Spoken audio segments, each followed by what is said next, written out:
I don't normally do commentary on a group ride, but this group ride was different. And of course, I've done the pop ride, I don't know how many times, 100 times. But this one was different. And I thought I'd comment on this because it really played out with super strong winds in a way that haven't experienced in quite a while. So here we are, kind of halfway through the ride, and I had just done a pull before that light as we were stopped. And then Noah, who's on the front over here, had taken a really strong pull. I had to work really hard to stay on his wheel. We get to the red light, I look back, and we'd gapped the entire group. So I'd already burned a match just before this descent, and I wasn't in the mood to spend a lot of energy again. And I guess Noah still had plenty of energy, so he goes off on the front here, and I claw back that gap, and now we're on the uphill. This is the what they call the Fire Hill climb, or the Los Rios climb, not crime. And there's Ben on the left going by, putting in a dig, going uphill here. Let's see, we're about 5% on the grade here. And at this point, we have a tailwind. The wind is super strong from the south, and we're headed north. Now we're going to be veering a little bit west. And um, this climb, it's definitely takes some effort. And we cross over and do a descent right after this. So you measure your effort depending on what your fitness is. You might go strong, you might conserve your energy. But this is a place where if it's going really hard, there is the potential to get dropped. So you can see we're going significantly slower than those guys who just went by us. And I didn't really feel like I had the energy just to pop onto, just jump onto the back of that group. But at the same time, I don't have the energy to just be hanging out, drifting by myself, pulling in the wind. So I make the decision here that I need to try to catch on. We're just about to get to the descent here, so I'm banking that I will be able to get to the descent, be able to catch back on, and then usually at the end of this road tees into a major thoroughfare. So usually we're going to stop and come together as a group. Although usually I'm not gapped off the back on this part of the ride anyway. So this is a little bit different for me. Um, Usually, I'm going to be right with the group here. And so you can see that I'm not the only one. There are people behind me as well. And now we're in the flats here. We've gone down the descent. We're headed towards this T intersection. And, if usually we're going to stop, so this won't be a big deal. Now, these two guys are both on my same team, my race team. You can see the guy who just went by, that guy, all four of those guys right in front of me are on my team. And you can see the one that went really quickly to the left. That's James, and he later told me that he saw that gap, realized the group in front of us was not going to stop because there wasn't any traffic at the T intersection, and that we were basically in trouble off the back here. So he was putting in an effort there. Me here, I'm not putting in any effort. I am now drifted all the way to the very back, and with the stragglers back here. And so, you know, you put in your efforts, you bank what energy you can, you try to recover when you can, you put in efforts when you can to animate the ride, and sometimes, some nights you have it, and some nights you don't. This is a relatively warm night. It's like in the low 60s. So that's pretty warm for this time of the year. We've had obviously some colder rides prior to this. And so I expected a bigger group to actually be there. So this is a little bit of a climb. We're headed north now, and we have a tailwind. So, when you're a beginning rider, you think tailwind's great. I'm set. This is easy. When you get on more advanced rides, tailwinds can be a problem because the people in front aren't being held back by the wind, and so the relative difference in energy expenditure between being on the back and being on the front is not very different. So then it comes down to just who's riding harder, and so you can easily be dropped in a tailwind. Sometimes much easier than if there is a headwind.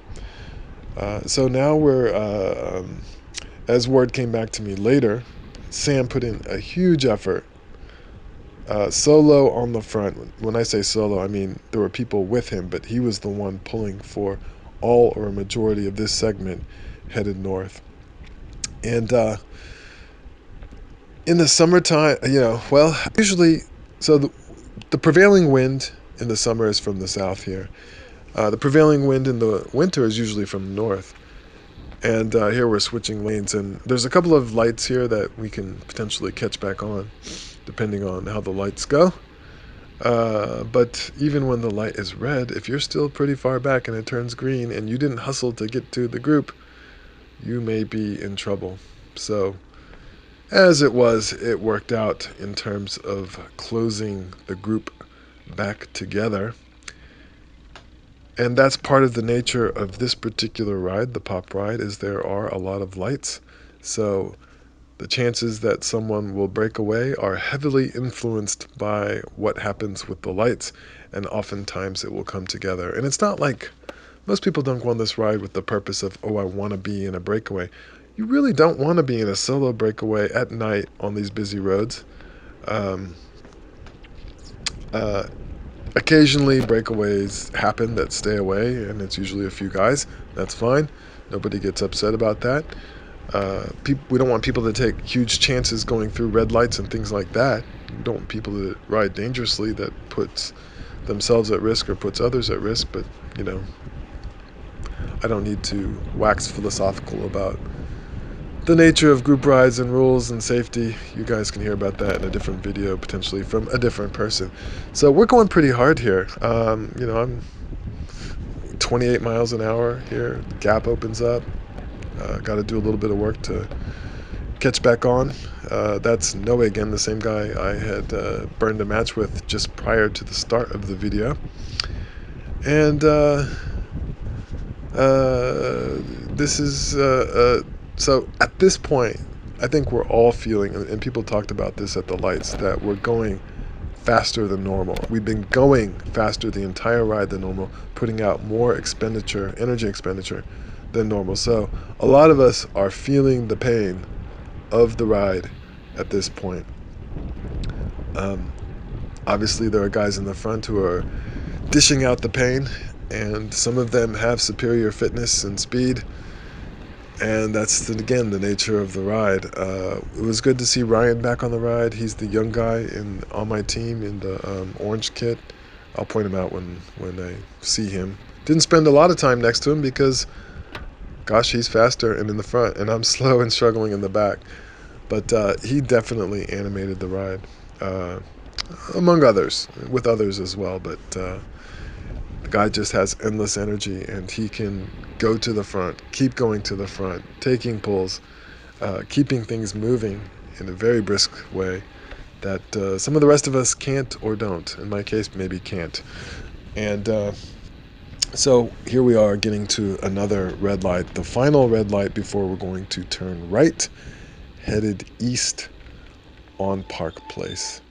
Each ride has its own rhythm. You expect the ride to go a certain way when you've done it 100 times with mainly the same guys that filter in and out depending on the year, depending on the week, depending on the Tuesday or Thursday. And it's kind of fun to try to change the nature of the ride. Like, if there's a section where people normally go easy, what if somebody goes real hard? What changes? What's different? Well, a lot of things can change, and things did change on this ride. We've definitely gone harder in the easier spots than we're normally used to. And one thing is you pay a price. I've noticed that when I work really hard at the beginning of this ride, take pulls, I pay for it later in the ride. I have less energy, my legs are less fresh at the end of the ride.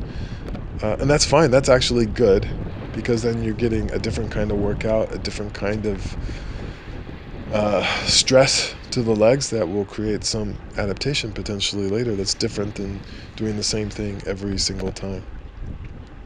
So again, we're going pretty fast here, 30 miles an hour, on the flats here, and with the tailwind, and we're a single file, so we're not bunched up, again indicating that we're going pretty fast. Looks like I'm leaving a little bit too much room here. I should be closing this gap a little bit. Sometimes I'm The reason I don't always close gaps, one, it's nighttime. Number two, I value my safety over anything else. Not just my safety, but everyone else's safety. And I want to make sure that, especially if I'm feeling comfortable and my legs are okay, I'm getting a little more workout if I have a gap. And, uh, but there have been times I've done a ride and I've really paid for it, or gotten dropped or something akin to that. And part of it was because I was not attentive to my energy expenditure in terms of keeping gaps small, being on wheels, conserving energy, and so forth. So this is our right turn going east on Park Place, and this is always a hammer zone. Uh, I joke around when I write the things like many dreams have died. Certainly, many dreams have died right here. And it's this weird kind of, the road gets really rough.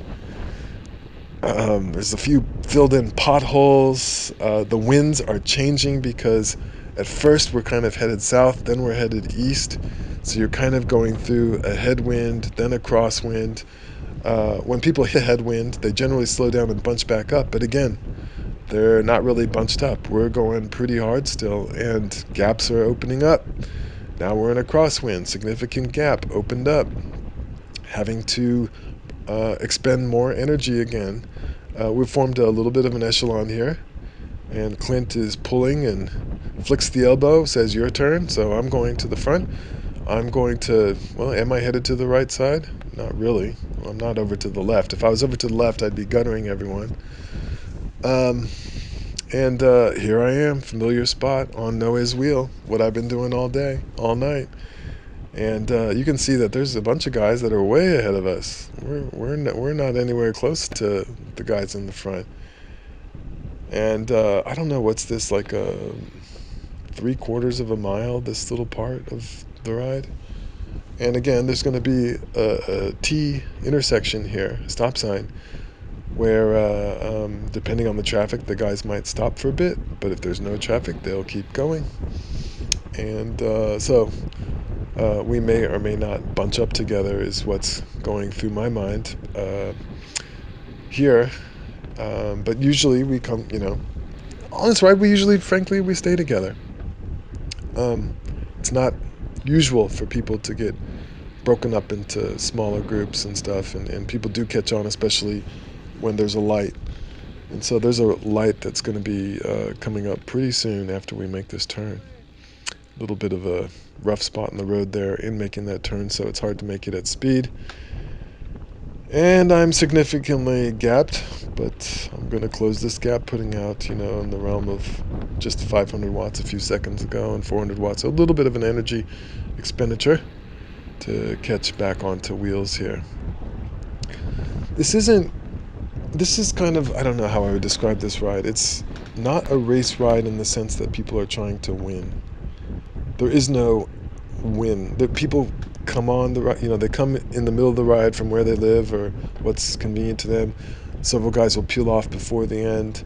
There is a final sprint, but by then the group is pared down significantly from people going back to their homes at different times.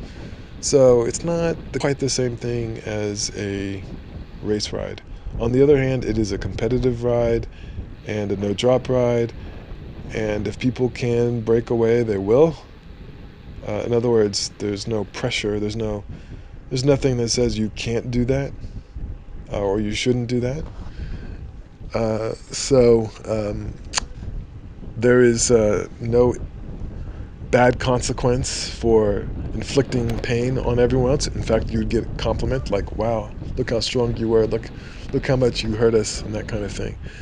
A little construction here. So we're headed into a headwind at this point. We're headed south. And, sometimes this section is a little bit tough. This road's called Allen Heights. Sometimes this section's a little bit tough. Sometimes people go hard. But most of the time we're headed into a little bit more of a relaxed situation and just a little bit through a residential area before we make a major left turn into the crosswinds. And that is a very significant part of the ride. Especially when I first started doing Pop A, I had to be very attentive on this left that is coming up into the crosswinds, because it is a prime place where people get dropped, especially when the wind is strong. Um, yeah, so let me look at my heart rate here. One in the 130, so I've recovered to a large extent. We're not going all that fast, just 19 miles an hour, 20 miles an hour, and the pace and effort picks up based on what's going on in front of me. Um, let's see. I tell my teammate here, get back in, jump back in. I don't know if sometimes people don't want to do that because they'll have rotated to the front sooner than they want to if there is a rotation that occurs. Of course, a lot of times people don't want to filter all the way to the back because then you have to do a lot of work to get back to the front. And if people get gapped and dropped, then you're in a non-ideal position. But uh, I think everyone's fairly comfortable now. But you can see that we're single file. And again, that means we're not going terribly slow. We're putting in some effort here.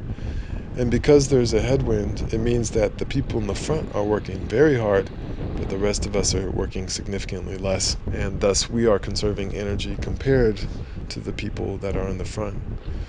So there are people that are going to be dropped from the ride very shortly when we make the left into the crosswinds.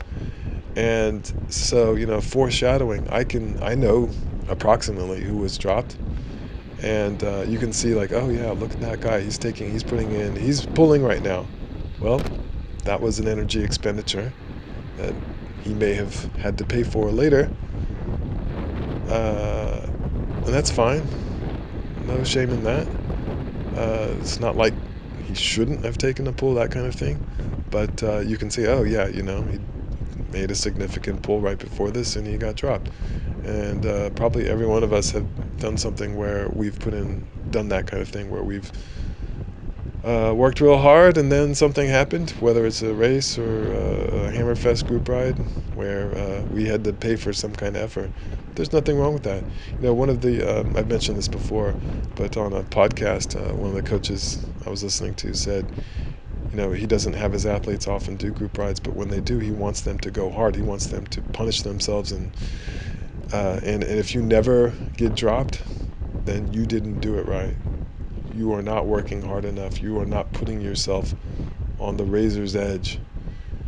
You're always holding back, and he recommends not doing that.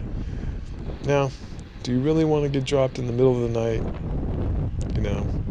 18 miles from your house? Probably not. So there is some comfort in the sense that there is a group behind us, the B ride. So if you get dropped here, you could always catch on back with the B riders. There's Sam on the right. I've mentioned his YouTube channel before, and there is a YouTube video on his channel of this ride. So you can see his perspective from a very strong rider who spent most of the time in the front versus me, who struggled a little bit more on this ride.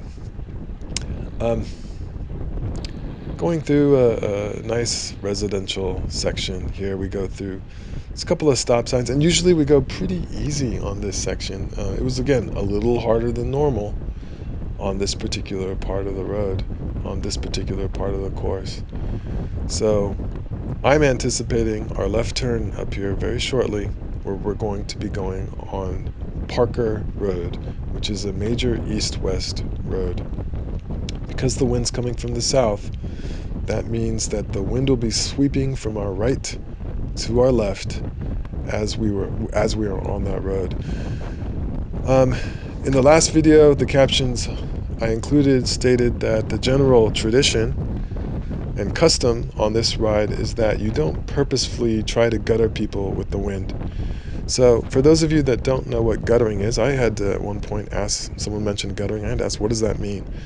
So guttering comes from the idea that sometimes the nature of the wind is you have so little shelter that to gain shelter, you have to actually ride in the gutter of the road, like as far over to the side of the road as you can.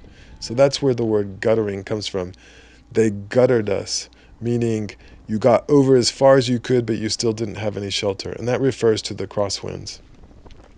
So to gutter someone means that you ride in a way, in a position relative to the wind, so that people behind you do not have shelter in the wind.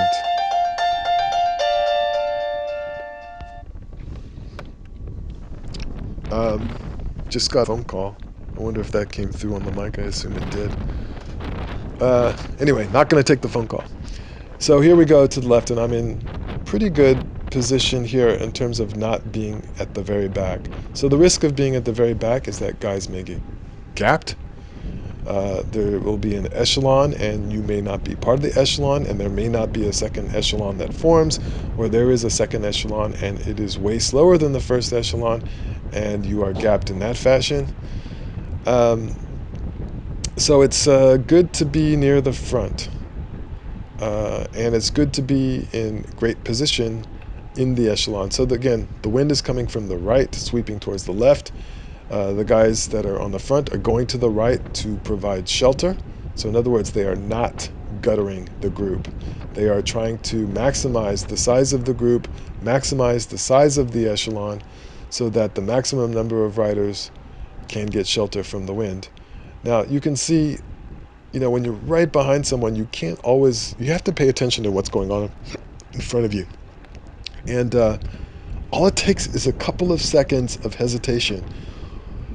And you may say, oh, there's a little bit of a gap. That's the moment you should act. When the first second you notice that there's a gap. Because if you wait too long, you are screwed. Unless you just have great legs. And so a significant gap has opened up here. I had gone over to the right, again, trying to not gutter people and provide some shelter. These two guys, the guy in front of me is new to the ride, Robert, great guy, local racer. This was his first time on the pop ride, so it was great to say hi to him and welcome him on the ride. But anyway, you can, not that they're in panic mode or I'm in panic mode, but when you are dropped, you can easily get in panic mode where you don't work together. If everyone stays calm and works together, we come back on. If people panic and don't work together and each person kind of rides for themselves, well then we're more at risk of not coming together. So we've done a little bit of work together. Clint did some work, Robert there did some work, I've done some work, and now we've closed the gap. And those of us that are remaining are together. So the echelon actually is not going all the way to the left, meaning that people behind me have room to get shelter from the wind to the left of me. And so the more I am over to the right, the more shelter there are for people behind me. So I'm not all that close to the wheel in front of me, and boom, right there you can see why. Again, being on a group ride, I want to maximize my chances for not crashing. If we are overlapping wheels like you might do in a very tight echelon, you're at a much higher risk for crashing. And while I like shelter from the wind and I don't like getting dropped, I also don't like crashing. So I'm not going to be super aggressive about my positioning in the echelon. Here we can see that there's a pace line, and the pace line is working in echelon fashion, meaning that the trailing part of the pace line will form a bit of an echelon, while the advancing will also form an echelon. So it's like a pace line that's slanted. Again, I mentioned before, you've got to be attentive to where you are. I've skipped pulls. I've not entered the pace line.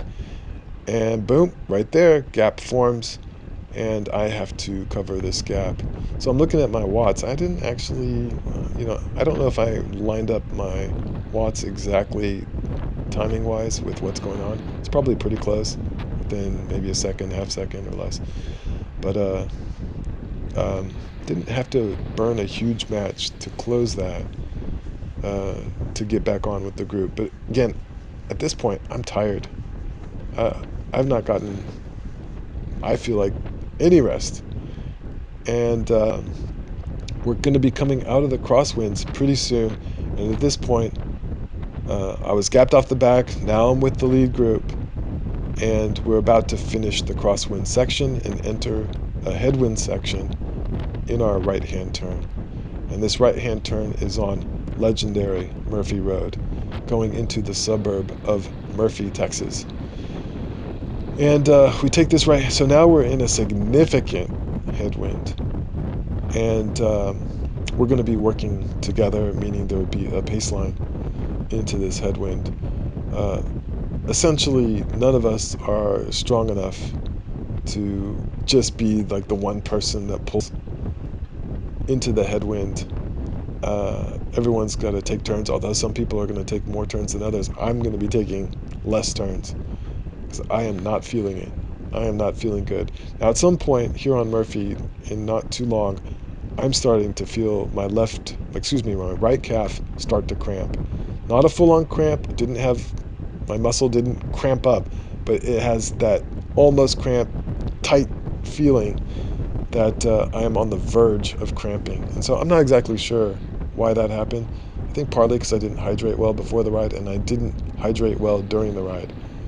It's not particularly hot. It's in the low 60s, but you still need to hydrate. And I mean, it's not like I didn't hydrate. I think I've been through at least a bottle at this point.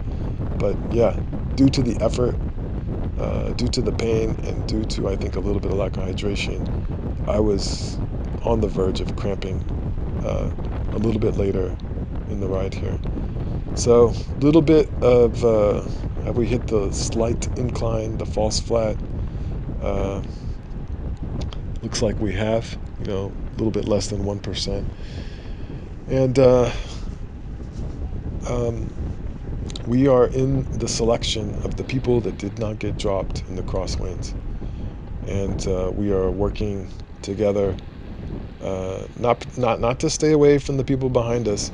Most of us have no idea who got dropped or how many people got dropped or even that anyone got dropped. In fact, I talked to guys afterwards and they didn't know that people were dropped. And I certainly didn't know that several of the people who were dropped were dropped. Uh, all I know is that there are some people taking turns pulling and there are other people that are not, and that there's people behind me and some of them are not taking turns or not advancing. That's fine. If you don't have the legs to do it, don't do it. And nobody's upset about that. Nobody cares about that. Um, but what I'm getting to the point of is that it means I don't know what's going on behind me exactly. I don't know who's in the group other than the people I'm seeing in front of me and taking turns in front of me. So when you're in a group like this and it's, sometimes it's easy and it's like a huge pace line and everyone's in the pace line. This happens all the time in Pape. If you've watched these videos, you can see that oftentimes there's a lot of participation in the pace line, especially when there's a headwind. But when it's really hard and gaps will open, people will skip, will not go into the pace line. They'll hang on the back, stay on the back, and then somebody has to move up to kind of restart the pace line. And we had a couple of really strong guys in the ride that did that over and over. One of them was Ryan, guy on my team, young guy on my team. And I'll point him out in just a second. So he's here on the left. So he is now the orange guy on my left right now, behind Sam in the black kit. And that's Noe right in front of me, and me going to the front to take a pull. And so red light in front of me. Oops, not red anymore. Green. No rest for the weary. We're going to have to go and get on some wheels. I'm looking at the power numbers, and I think the power was higher than average for this ride for me.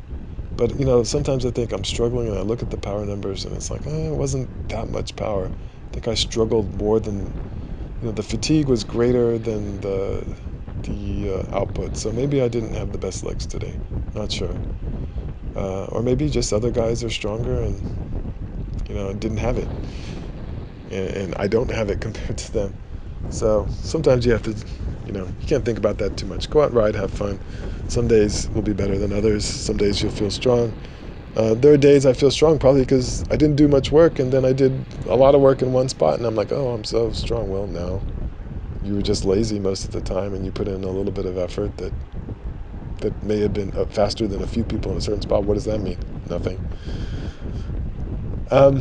Incline here on Murphy Road, and this is pretty painful to me. I remember at this point, you know, really strong winds when you're the tip of the spear here, and we're going like 400 watts to go 20 miles an hour. It's a little bit painful. Making sure you stay on, that the guy in front of you who comes over, that you don't leave too big of a gap if he's going faster than you were. This is literally the pain train right now, staying in this group, advancing on the advancing side of the pace line, and taking turns into the wind. This guy in front of me, John, he kind of chastised me a little bit after the ride that I was wasting it by leaving too big of gaps when I was on wheels, or not closely enough on wheels, and I readily acknowledge that I wasn't efficient, and I did waste energy and paid for my wasted energy many times on this ride. Um, so maybe we can take a look now, see who's really on wheels, who's really drafting well, who's displaying. So there, Raul in the yellow arm sleeves, he's right there on Ryan's wheel.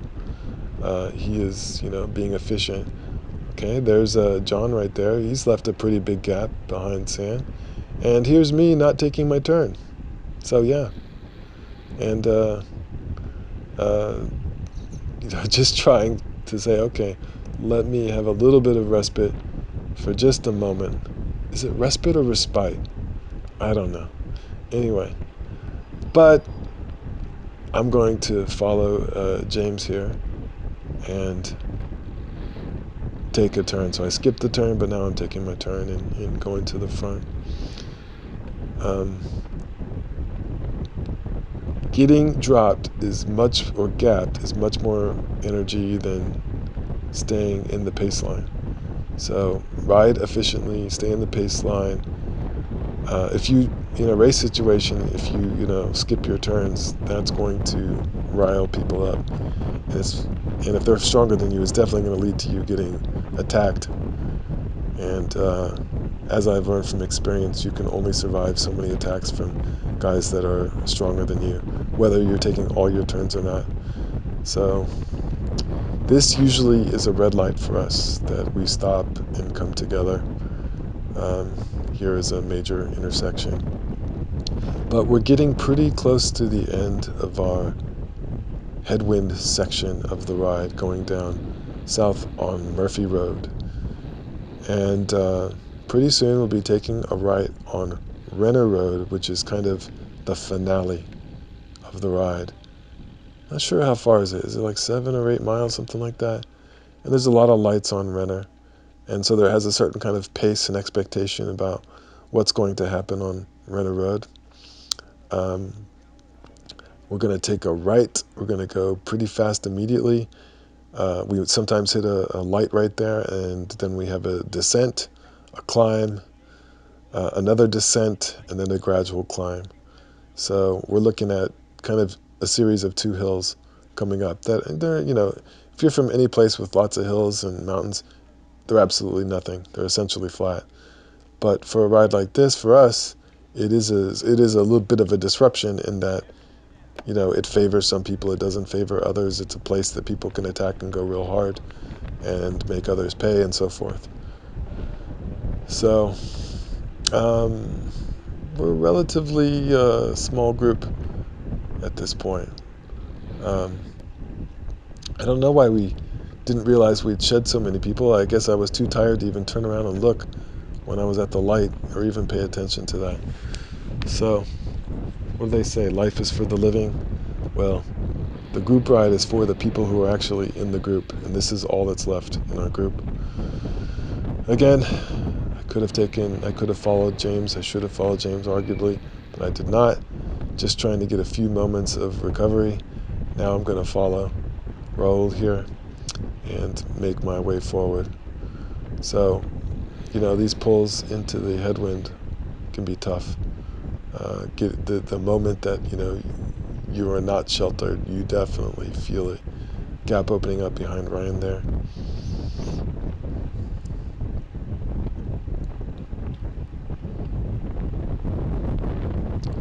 let me see what my data shows. So heart rate 148. I have a relatively low heart rate, maximum heart rate compared to most people. So 150 is not nothing for me. 160 is really suffering for me. Really suffer. It's like I'm in suffer zone in 160. So 150 is not nothing for me. And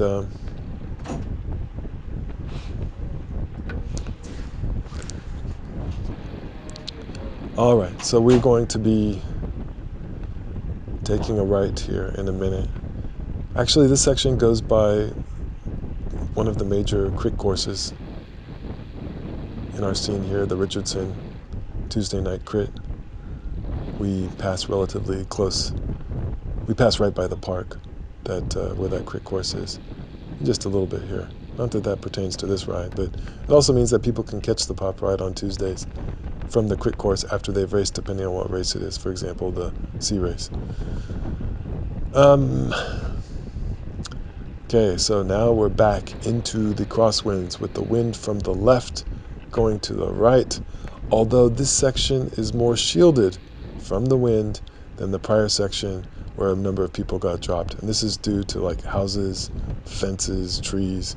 It's just more sheltered in that the wind is not as strong here.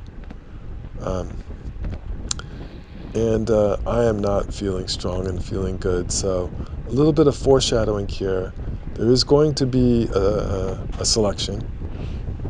And this is my first time to watch the video, so this is just from memory, but I think I helped cause the selection. Not because of strong legs, but because of being tired, weak legs, and it'd be charitable to myself to say that I was lazy. I wasn't lazy, I was tired. I didn't have energy. I didn't want to go. I didn't want to close gaps.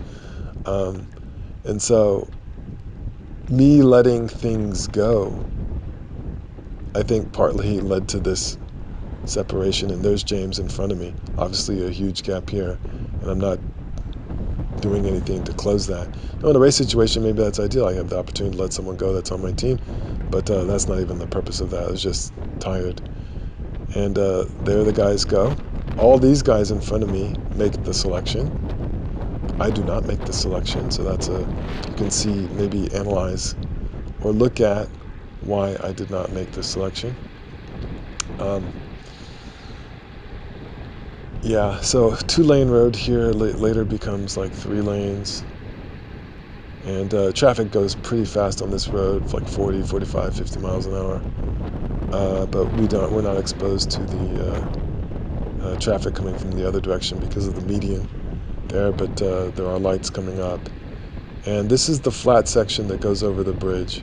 So you can see a gap has opened up there. And this may also get to a mindset. What is your mindset? My mindset going into this section was not good. Like, I don't have it. I'm not going to go hard. I'm just going to try to conserve some energy. I'm dead tired. Well, maybe that's not. If you have that mindset, you're probably not going to perform as well as you otherwise could have. So, something for me to think about. And usually, I don't want to be on the front in this part because it's the flat section and we're about to hit the climb, the steepest hill of the two that we will go on. And, it's like, it'd be nice to conserve some energy right before you start climbing, because guys that have been conserving energy will just boom, go, like right there on the right. Oh, boom, he's gone. James, boom, gone. Me, tired, not moving forward. I need to be at like 600 watts here, not 400 watts. But I'm not feeling it. And those of us that are still left here are going to have to work together, and we're going to have to suffer together. Maybe a little more effort on my part in that decisive section of the climb, whether it is not being on the front so long before the climb or just going hard, just putting myself on the line, say, go or die. But that's not what happened. I'm getting dropped. That's what's happening. So, light up here often turns red, and the group comes together. So sometimes I'm in the front and I've gapped people or with a couple of other people, but we usually don't stay away because the light is red. But if the light is green, we are not going to come together. So this is where we're going to have a little bit of a downhill. But again, if guys are going hard, downhill is not particularly helpful. Doesn't save us, not preventing us from being dropped. So there's Noe again. He's the guy that was in front of me at the very start of the video. And he's going to take the lead here on this downhill part before the next very steady kind of 1 to 2% kind of climb that's coming up. So I don't know, how far back are we? Yeah, we can see them ahead of us, but it's a huge gap. It's like, it's giant. It's not, this is not a gap that we're going to stroll through and cover. We have got, you've got to put in a huge effort to close this gap. So those guys, they're not waiting for us. They're not messing around. They're not getting tactical with each other for some sprint finish. There is no sprint finish. So, and here we're, 2% going up. And this is one of my favorite parts of the ride. I often go really hard in this part, sort of like an interval. But again, today is not a normal day. I have had to go a lot harder before this section for the entire ride, and I have less energy, at least in my mind, to actually do anything. So, gosh, I'm like 300 watts, 200 something watts. When I was pulling, that is not a huge effort on my part. It's not an impressive effort on my part. So I'm actually going harder here behind my teammate, who's is putting in a harder effort than I did when I was pulling. In other words, I'm doing more watts in his draft than I was doing when I was on the front. So crosswinds here, he's over all the way to the left to give shelter. He is not guttering us. He is trying to provide us maximum shelter so that we can work together and conserve energy and try to move forward and get to the front. Yeah, I remember, I think at this point, Noe puts in a big long pull here, and really good effort on his part, really strong. And I'm just surfing wheels, following wheels, trying to stay in his draft and not get dropped here. So we're going to soon be approaching George Bush Tollway. And usually, sometimes that's green, sometimes that's red. There's going to be two lights up here. The light before the tollway, then the tollway, one side of the tollway, then the other side of the tollway. And oftentimes I'm banking that the light will, at least one of these lights will be red. It's pretty rare to go through all three of those lights green. So we got a little gruppetto. We've been dropped. We are chasing. We are working together to try to make it to the guys ahead of us. And we're probably all thinking the lights might cooperate with us. We might all get back together. But we want to maximize our chances of that happening by going as hard as we can so that, if a light turns green, we're not 50 yards back still. We're right there with them. Strong effort by all the guys here that we're riding together. This is Jody in front of me, another teammate. And we're there. The next light ahead of us is the George Bush Tollway. That yellow light. We were preparing our jokes. Hey, we had you guys in our sights the whole time. We were resting, da-da-da-da-da. Now, what took you guys, all that stuff. The subtext being, we suck. We're dead. We got dropped. But anyway. Oh, yeah, they're not there with us. They made it through the light. But they didn't make it through the light on the other side of the freeway. So, it's actually a pretty far distance from from this light to the next light, meaning if they both turn green at the same time, it's going to be hard to catch them. It's a significant gap. So we're green, they are green, and here we go.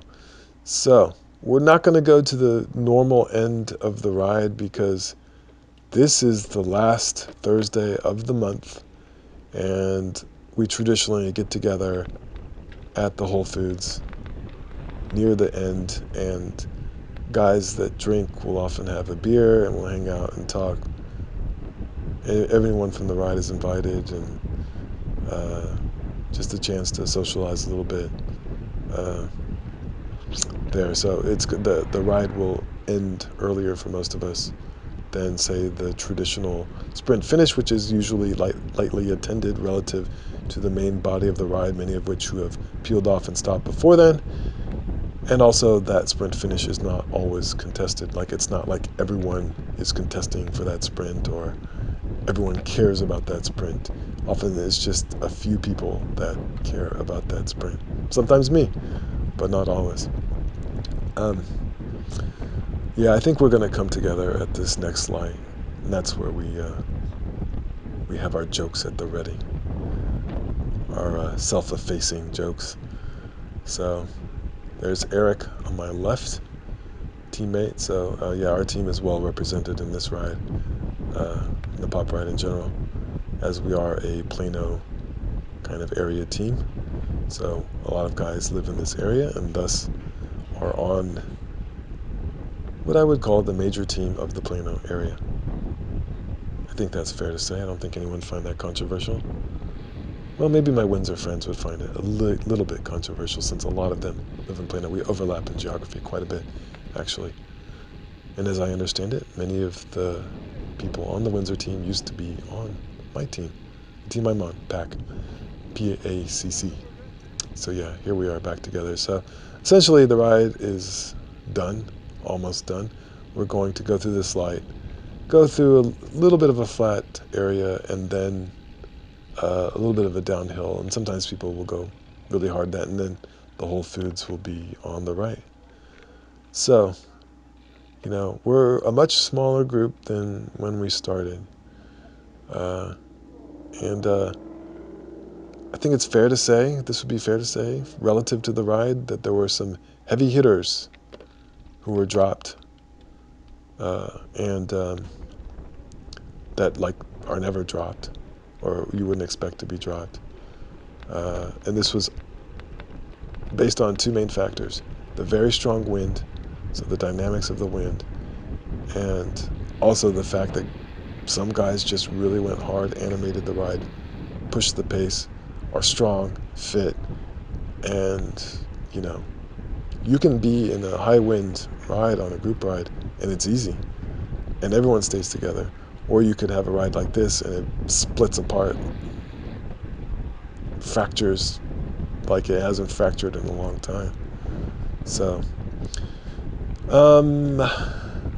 I would have loved to have been in the selection. It doesn't warm my heart that I wasn't in the selection. It doesn't warm my heart that I didn't feel as strong compared to the other guys. But can't cry about it. Don't worry about it. That's just riding. Some days, you got it, some days you don't.